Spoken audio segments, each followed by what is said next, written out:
জ্বরের কারণে মুরগিটি মারা গেল। প্রচুর পরিমাণে জ্বর ও ঠান্ডা লাগছে। তো এটার করণীয় কি আপনাদের বিস্তারিত দেখাবো ইনশাল্লাহ।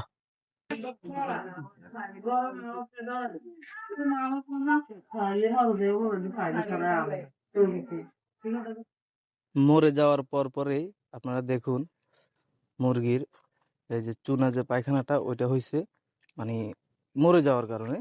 আপনাদেরকে বিস্তারিত বলবো।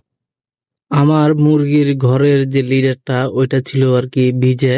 তো আমি অনেকদিন যাবত মানে চেঞ্জ করব চিন্তা করতে পারি না, একটু ব্যস্ত ছিলাম। এই কারণে প্রায় 2-3 দিন ভিজা ছিল, সেই কারণে হয়তো মুরগিগুলোর ঠান্ডা লাগছে, জ্বর আসছে। তো ঠান্ডা জ্বর গুলো এগুলো কাটানোর জন্য আমি যে ওষুধগুলো বাজার থেকে নিয়ে আসছি সেই ওষুধগুলো আর কি আপনাদেরকে দেখাবো। কিভাবে খাওয়ালে এগুলা মোটামুটি আলহামদুলিল্লাহ ভালো ও সুস্থ হবে সেটা আর কি দেখাবো। তারপর আমি চলে আসলাম আমাদের এলাকার বাজারে, যেখানে থেকে আর কি ওষুধগুলো নিব। তো আমি ফার্মেসিতে এসে ওষুধগুলা তার কাছ থেকে নিলাম। তো এটা হচ্ছে আমাদের মনোহরগঞ্জ বাজার।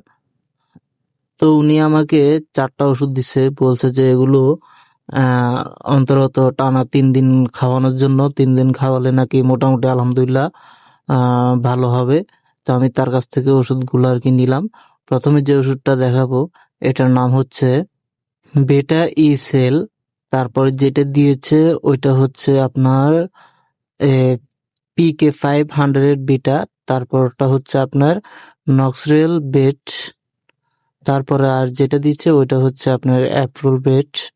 তো ইনশাল্লাহ আশা করি এই ওষুধগুলো যদি আপনারা খাওয়ান মুরগি পরিপূর্ণ সুস্থ হয়ে যাবে ইনশাল্লাহ।